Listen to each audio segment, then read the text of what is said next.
una palabra que le he puesto Navidad, cumplimiento del propósito de Dios. ¿Cómo se llama? ¿Cómo dije? Cumplimiento del propósito de Dios. Y la palabra Navidad, como les dije la vez pasada, viene de natividad, viene de nacimiento. Y lo que el mundo señala y resalta es el nacimiento de Jesús, del Hijo de Dios. Se hizo hombre, nació en forma de un bebé, más allá de las discusiones históricas, que si es la temporada o no, el mundo recuerda esto.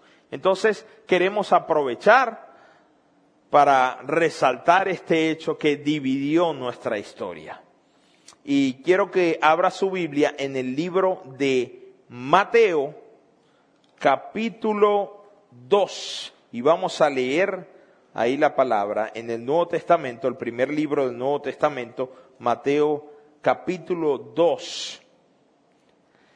Este es otro acontecimiento. La semana pasada estuvimos hablando sobre la visita de los pastores y cómo los pastores tuvieron un papel importante. Y los ángeles, cuando se les aparecieron a los pastores para decirles, les traemos buenas noticias, ha nacido un Salvador. Bueno, esta es otra visita y vamos a verla en Mateo capítulo 2. ¿Está conmigo?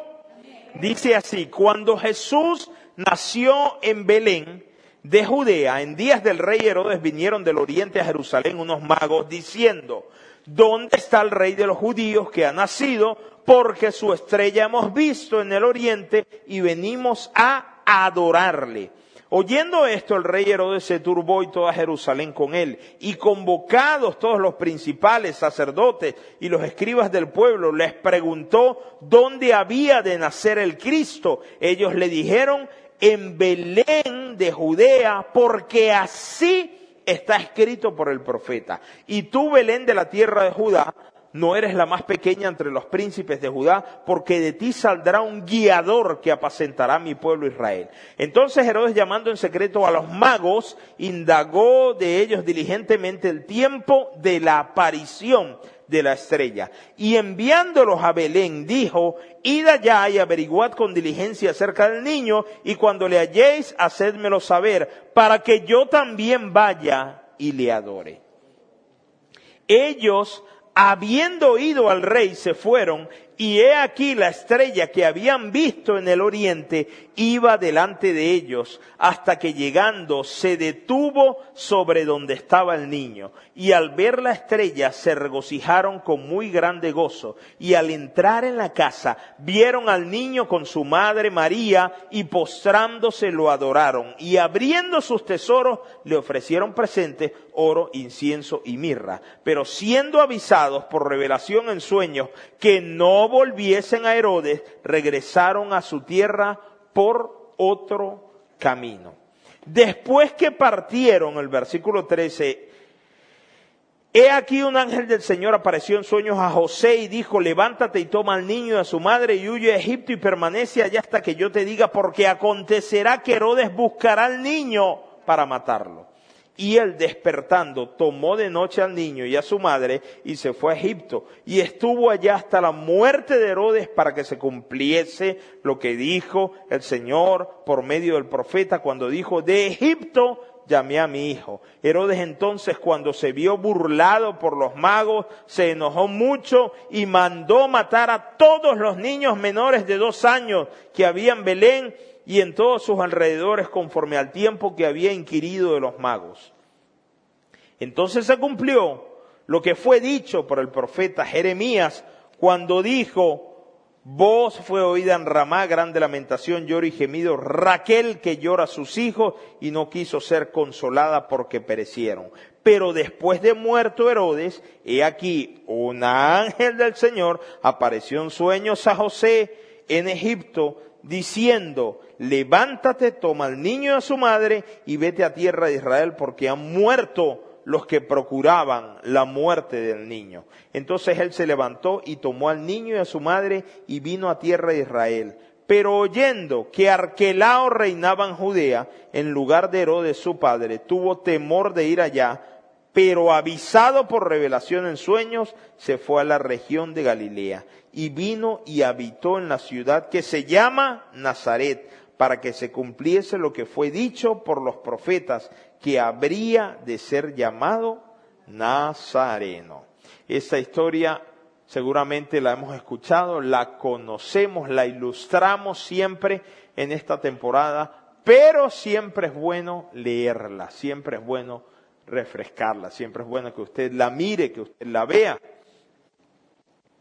Y todo gira acá en el cumplimiento del propósito de Dios. Dios tenía un propósito y se tenía que cumplir. Y hay algo que resalta en este pasaje. Si usted se da cuenta, la gente estaba pendiente de una palabra que fue dicha por los profetas, y por lo menos 3 veces se mencionan 3 profetas. Está sucediendo esto porque nosotros venimos acá, decían los sabios, porque hay una palabra y sabemos que el rey ha nacido y hemos venido a adorarle. Luego se cita otro profeta y se cita otro profeta, se cita Jeremías, porque la palabra y el tiempo de cumplimiento del propósito de Dios es importante. Y repito, no sabemos si ocurrió en estas fechas o no, pero siempre ligamos los acontecimientos del nacimiento de Jesús con esta temporada. Entonces, como vimos la vez pasada, esta es una temporada de buenas noticias. Esta fue la temporada en que los ángeles bajaron, anunciaron a los pastores, les dijeron gloria a Dios en las alturas, en la tierra paz, a los hombres de buena voluntad. Les traemos buenas noticias. Entonces, esta es una temporada ¿de qué? ¿De qué? De buenas noticias. Dígale a alguien, por favor, acuérdate que esta es una temporada de buenas noticias. Ahora oiga, cada vez que el cielo se abre y trae buenas noticias, no hay forma, escuchen, no hay manera de que cuando usted reciba buenas noticias con cielos abiertos para usted, no hay manera que el reino de las tinieblas tampoco se levante y se vaya a oponer. Cada vez que Dios le tiene una buena noticia, el reino de las tinieblas se va a oponer también para robarse esa buena noticia. Y en este pasaje vemos esto. En este pasaje se levanta una amenaza contra el niño, contra José, contra María y contra el propósito de Dios. Eso es así. Si usted recibe una buena noticia, si usted recibe una palabra, si usted recibe algo para que se cumpla el propósito de Dios en su vida, se va a levantar contra usted también el reino de las tinieblas para impedir que esa buena noticia se cumpla. Así que, por ejemplo, esos personajes, ese personaje particular inventado por el doctor Seuss, que es el que echa a perder toda la Navidad, el Grinch. ¿Cuántos lo conocen? ¿Cuántos lo han visto por ahí? Que es un personaje que han sacado películas de él, que es un mito, que no le gusta la Navidad, que su propósito es arruinar la Navidad, que su propósito es quitar la alegría a la gente. Estos personajes no son inspirados así solamente de la imaginación pura de las personas. Tal vez estos personajes son inspirados en hechos que ocurrieron para arruinar las buenas noticias, para arruinar el propósito de Dios, como lo fue, por ejemplo, el rey Herodes. ¿A cuántos les gusta la Navidad acá? ¿Y cuántos son medio Grinch acá? ¿Ah? A mí me gusta mucho.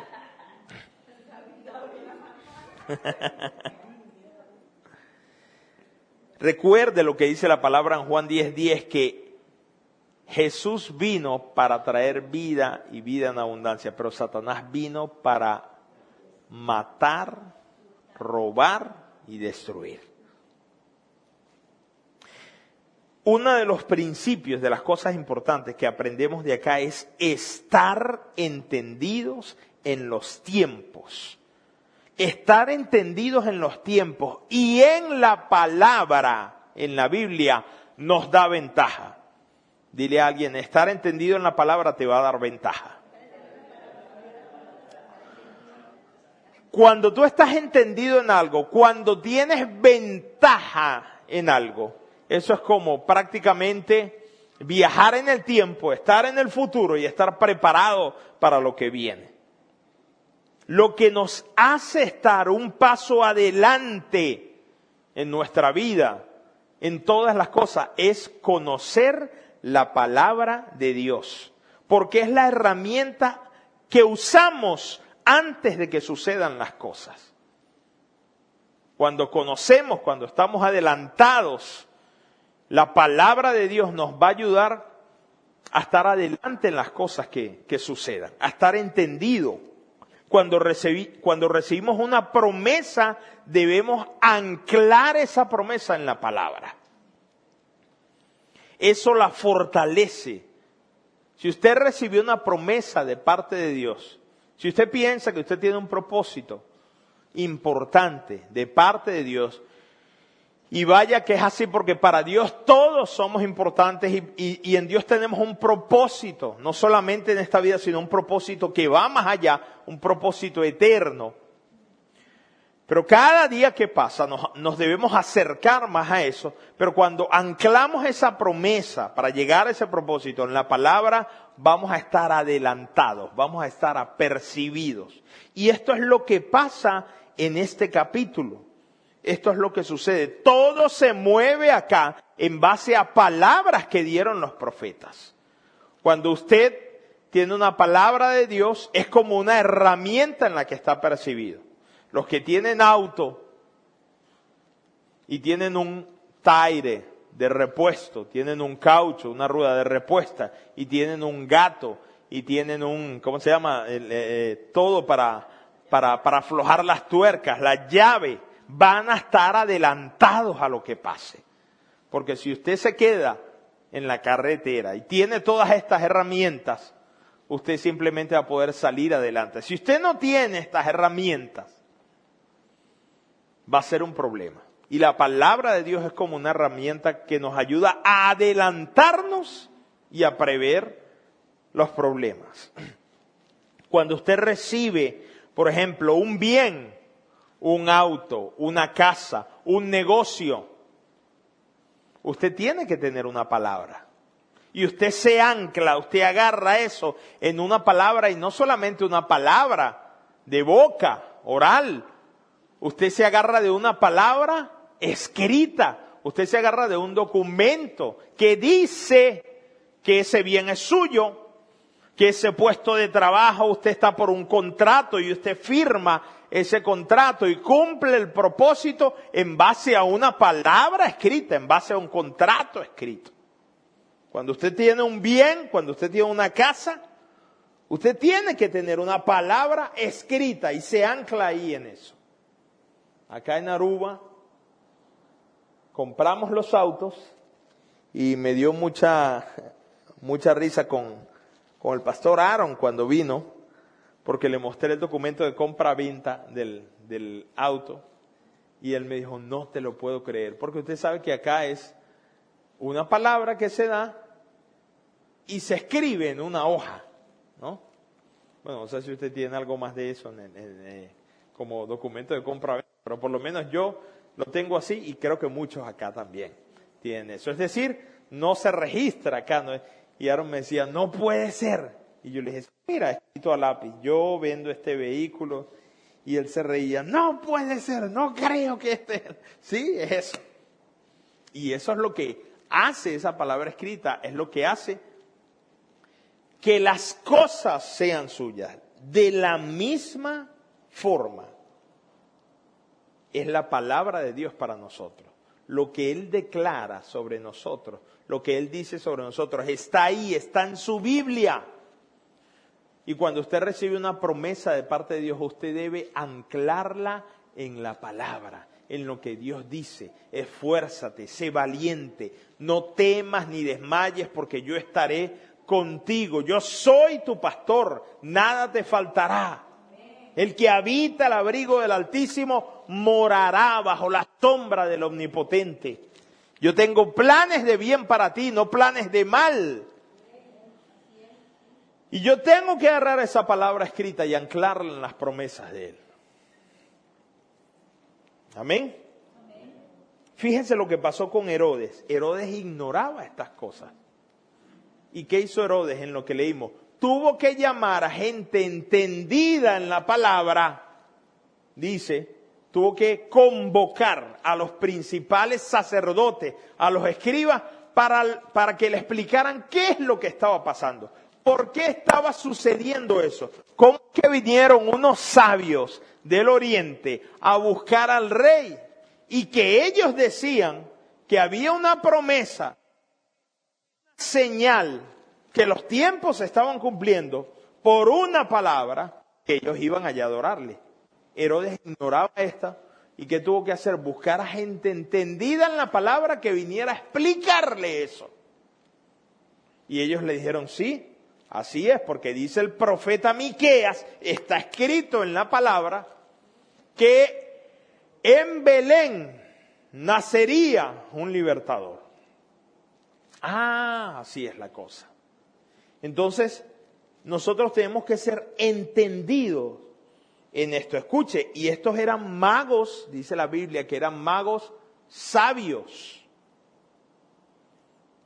que ellos estaban cuidando un legado que había dejado el profeta Daniel, porque nosotros cuando vemos a la gente de ese tiempo, les dije la vez pasada, pensamos que ellos eran unos cavernícolas, que eran unos brutos, que eran unos... Imagínense que en ese tiempo, en el tiempo de Cristo, 2000 años atrás, no tenían GPS, no tenían Internet, no tenían Google Maps, no tenían Waze, no tenían nada de eso. Pero ellos sabían, por una palabra, y por una estrella, que había nacido el Mesías. Y uno ve a esa gente como brutos, como, oye, pobrecita esa gente sin internet, ¿cómo será en esos tiempos? Yo no me imagino la vida así, pobrecito. Pobrecitos, miren, esa era gente que estudiaba y sabía cómo se movían los astros, comprendían los tiempos, comprendían los señales. Y ellos no eran judíos. Ellos venían del oriente, lejos. Se cree que esto era un legado que había cuidado, escuche, el profeta Daniel, mientras estuvo en Babilonia. Porque a Daniel se le llamaba sabio, mago. Estos eran magos no de que hacían magia, de que sacaban conejos de sombreros, no. Se les llamaba magos porque eran sabios, porque entendían cómo se movían los astros, los tiempos, las estrellas, las señales. Entonces Daniel pasó a ser líder.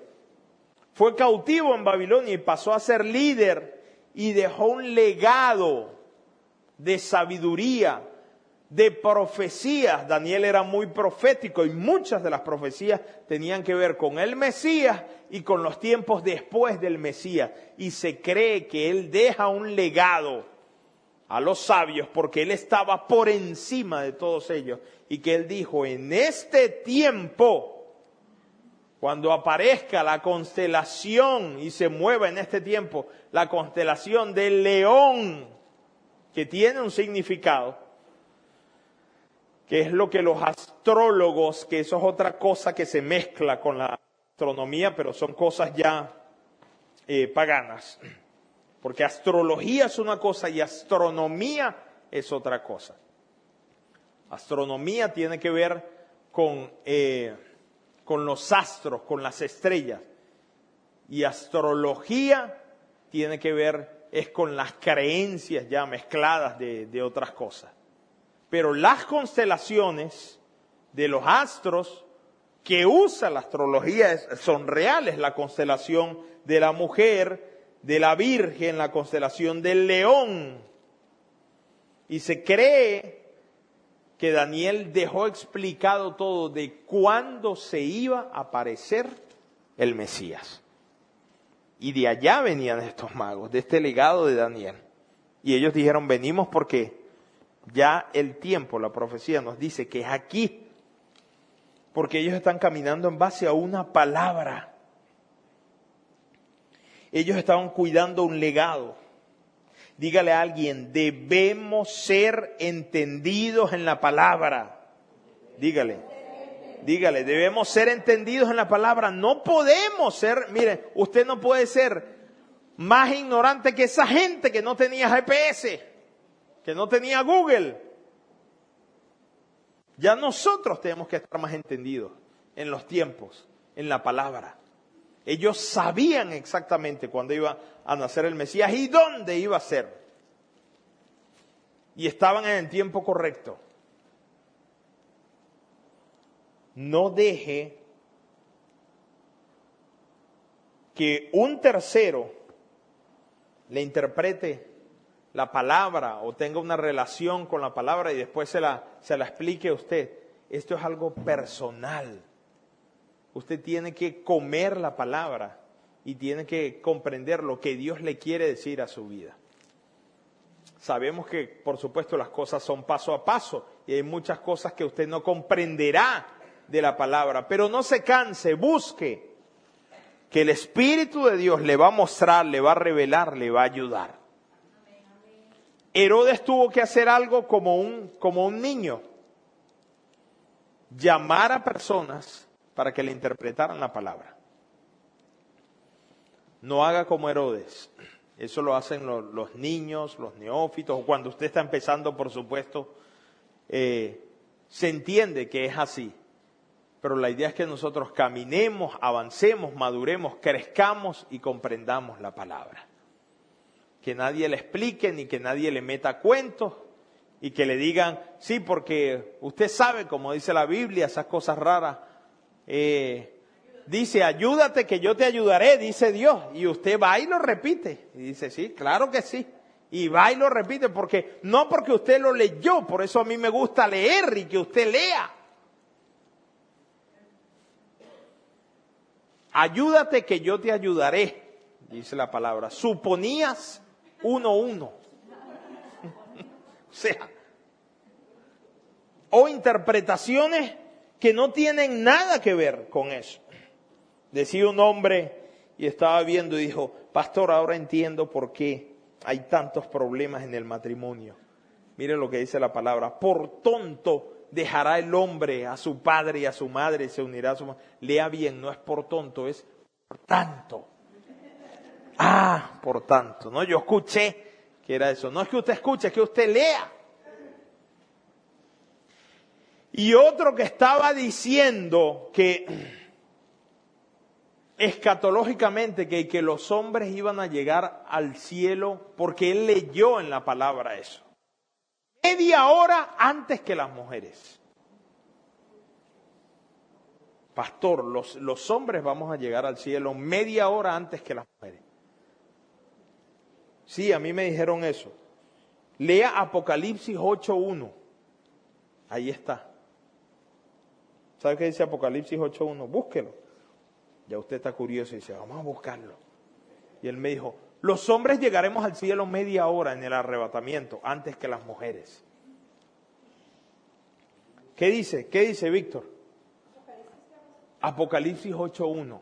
Dice, cuando abrió el séptimo sello, se hizo silencio en el cielo como por media hora. Exactamente. No le voy a decir más nada. Yo le dije, no, eso no es así. Como por media hora. Entonces por eso él decía que los hombres estaban ahí, media hora después llegaban las mujeres.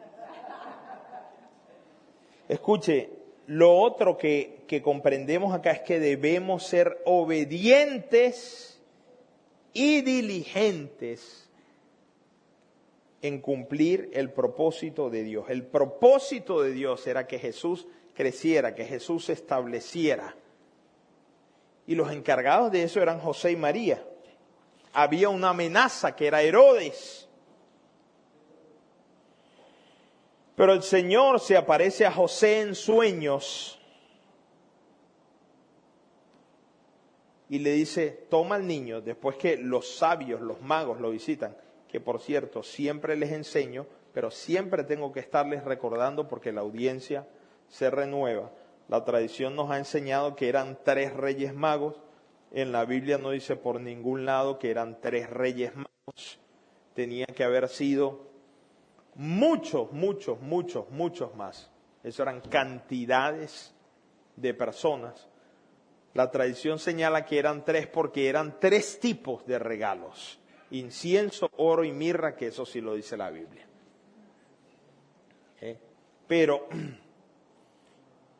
seguramente, con toda seguridad, eran mucho más de 3. Más adelante les voy a remarcar eso.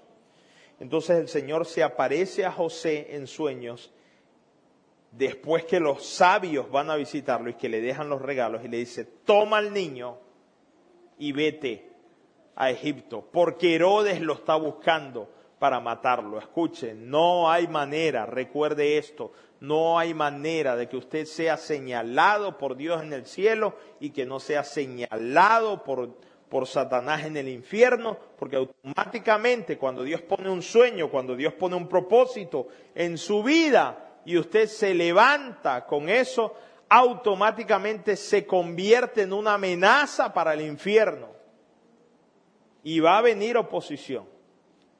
Entonces el Señor le habla a José en sueños, se le aparece un ángel y le dice, toma al niño y vete a Egipto.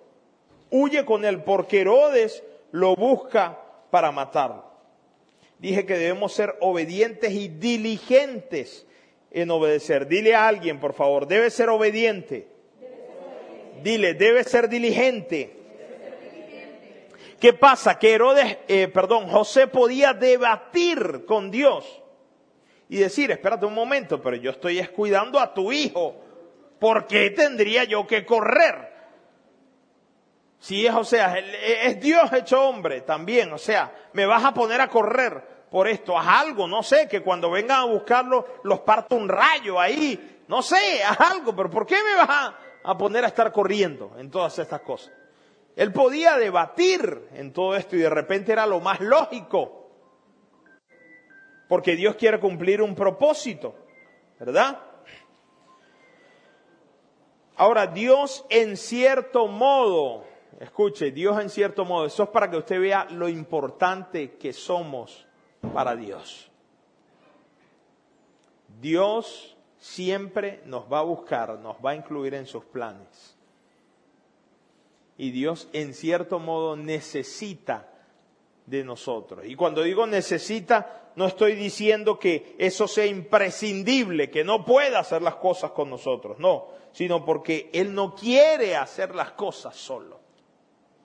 Y parte de nuestra formación, parte de ser formados como carácter, está en la obediencia, está la sujeción, está el esfuerzo, porque eso nos forma a nosotros. Porque José de repente pudiera haber tomado una posición de decir, no, yo dejo al niño ahí, él ya tiene un propósito, se va a cumplir. Todo el que venga así a acercársele, ¡pum!, lo parte un rayo, qué sé yo. Porque yo me quedo aquí tranquilo, estoy rodeado ya de oro, de incienso, de mirra, estoy cómodo, ya. Pero ¿qué formación de carácter puede haber en nosotros si no nos esforzamos? Escuche, cada reto, cada esfuerzo nos forma. José tuvo que esforzarse en resguardar el plan y propósito de Dios, tomar el niño, tomar las cosas, ya tenía el dinero, ya tenía los recursos y huir para Egipto y estar un tiempo allá y obedecer. Porque cuando Dios quiere hacer algo con nosotros, nos toma en cuenta. Y tenemos que esforzarnos. Y José tuvo que tomar a su familia y pagar el precio de ser extranjero. Y Jesús fue extranjero también. Pasó tiempo en Egipto. Y todo era por cumplir el propósito de Dios. Dile a alguien, Dios quiere cumplir el propósito de Dios en tu vida. Pero tienes que esforzarte, dile. Dígale, pero tienes que esforzarte.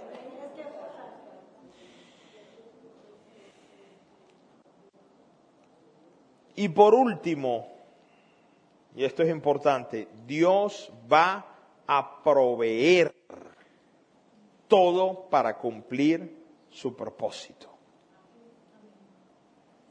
Lo voy a volver a repetir porque usted no creo que no cree mucho. Dios va a proveer porque Él quiere cumplir su propósito. Escuche, cuando Dios le da una palabra, cuando Dios pone una palabra en su corazón, que usted sabe que Dios le está hablando, cuando Él pone una palabra en su corazón, cuando Él pone una palabra en su vida, Dios la va a querer cumplir. La palabra dice que el que comenzó la buena obra en nosotros la va a terminar. El cielo no se abrió. Y Dios no dijo a los pastores y a las personas, les traigo buenas noticias acá. Hoy ha nacido un Salvador. Hoy ha nacido un Redentor. Es Emmanuel, es Dios con nosotros. Dios no hizo eso para luego dejar morir el sueño. Y juntamente con la obediencia, con dar el paso, Dios va a proveer todos los recursos, escuche, materiales, todos los recursos humanos, todos los recursos emocionales, para que usted pueda cumplir el propósito y el sueño de Dios en su vida. ¿Sí? Cuando Dios le da una palabra, es Él el que le está dando la palabra a usted. Le pregunto, ¿quién está más interesado en cumplir esa promesa y esa palabra? ¿Dios o usted? Es Dios el que está más interesado, más que usted mismo. Porque Él es el que está comprometido con la palabra. Él es el que procura que la palabra se cumpla. Él es el que procura que las cosas se hagan. Y si la promesa no se cumple, si la palabra no se cumple, el que queda mal es Dios, no usted. Y Dios nunca, nunca, nunca va a faltar a su palabra. Le tengo una noticia, Dios la va a cumplir con usted o sin usted.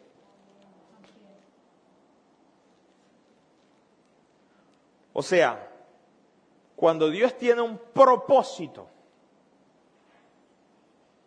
nosotros debemos procurar en que Dios nos tome en cuenta cuando quiera hacer algo, porque ese propósito se va a cumplir, sea usted el que lo haga o sea otro.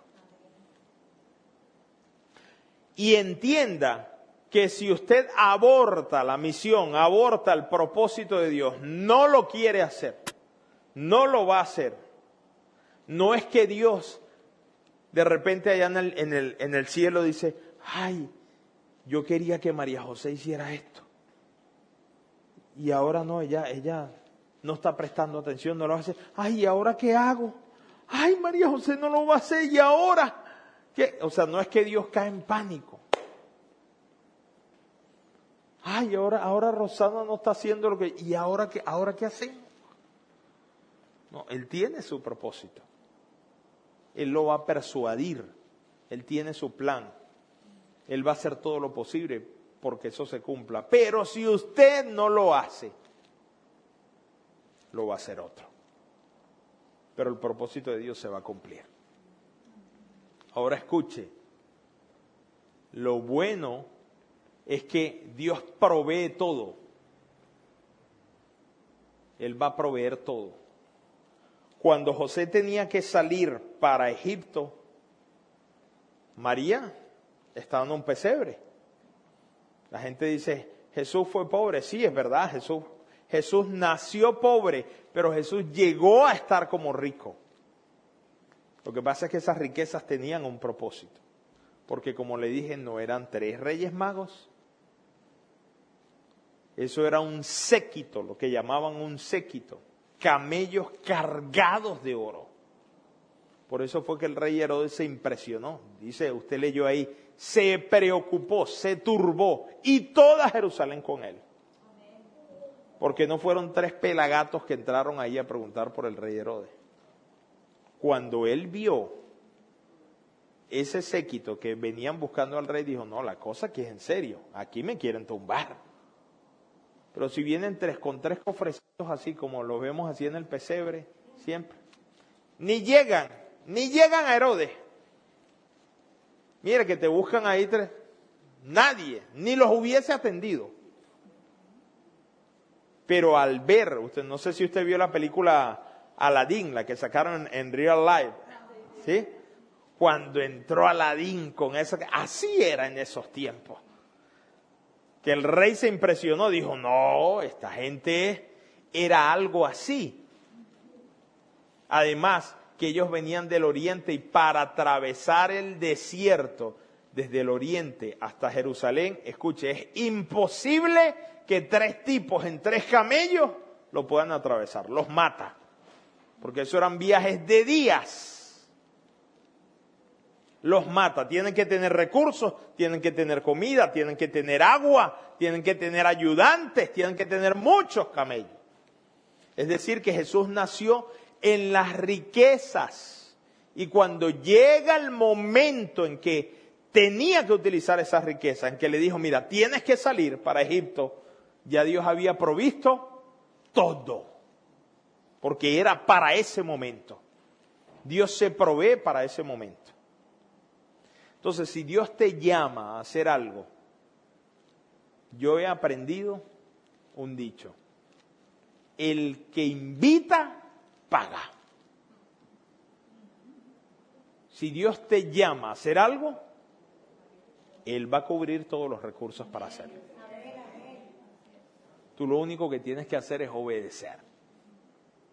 Y José agarró al niño, que era el propósito, agarró a su esposa, tuvo que contratar también para pasar el desierto y llegar a Egipto, tuvo que tener criados, tuvo que tener ayudantes, tuvo que tener dinero, tuvo que comprar alimentos, tuvo que comprar agua, tuvo que tener transporte, tuvo que tener plata. Y para vivir como extranjero, usted sabe que hay que tener plata. Usted sabe que hay que tener recursos. Y estuvo un tiempo ya en Egipto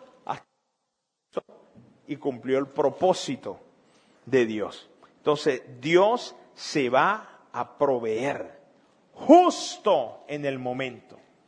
Y los recursos van a llegar en el momento preciso. Llegó la amenaza, llegó el recurso. Llegó la amenaza de Herodes, llegó enseguida el recurso. Y eso es lo que Dios siempre va a hacer, total de resguardar su propósito. El propósito de Dios era resguardar al niño, era resguardar a Jesús, era resguardar el propósito, era resguardar al Mesías. Y Él proveyó todo, y Él se buscó de las personas idóneas. Que si José decía que sí o no al llamado de Dios, le digo, ¿usted cree que Dios va a ser menso para buscarse una persona que le diga que no? Él sabía que José le iba a decir que sí. Él sabía que le iba a obedecer. ¿Qué le quiero decir con esto? Que si usted tiene un llamado de Dios en su vida, es porque Dios ya sabe que usted puede y que usted lo va a hacer y que usted va a obedecer. Amén. Amén. Entonces, vamos a recordar que la Navidad también es un tiempo del cumplimiento del propósito de Dios. Y recuerde, los sabios no llegaron al pesebre. Los sabios llegaron ya cuando Jesús estaba grande. Llegaron a la casa. Porque como leímos en el pasaje, Herodes inquiere, manda a llamar a los sabios y le dicen, ¿desde cuándo ustedes vieron esa estrella? Ya va. Ustedes dicen que la estrella aparece cuando nació. Sí, según las profecías, cuando él nació. ¿Desde cuándo ustedes vieron la estrella? Y ellos les dijeron un tiempo, dice específicamente la palabra. Pero Herodes saca la cuenta y da un decreto y dice, ok, hay que eliminar a todos los niños menores ¿de qué? De 2 años. Es decir, que Jesús en ese momento tenía aproximadamente ¿cuánto? 2 años. Ellos llegan es después cuando Jesús ya está grande. No llegan al pesebre como dice la tradición ahí y como ponemos nosotros los Reyes Magos en el pesebre, ¿no? No es para que los quite tampoco del pesebre y eso, pero es para que sea entendido en eso. Entonces Dios siempre va a cumplir su propósito. Dile a alguien, por favor, Dios va a cumplir el propósito en tu vida. Cierre sus ojos, por favor, y oremos y demos gracias al Señor. Señor, gracias por tu favor, gracias por tu amor. Gracias por tu bondad. Gracias porque esta es una temporada de buenas noticias, pero no solamente de buenas noticias, sino que tú resguardas lo que tú quieres hacer, el propósito tuyo, Señor, en nosotros. Y hoy queremos ser diligentes como José y resguardar el propósito que tú tienes en nosotros. Gracias por darnos una razón de vivir. Gracias por llenarnos de sueños. Gracias porque en ti muchos de nosotros, Señor, vemos la razón de soñar, de existir. Tú eres mi razón, Señor, de soñar, de vivir. Y hoy te agradecemos. Esta casa, Señor, tiene muchos sueños, muchos anhelos.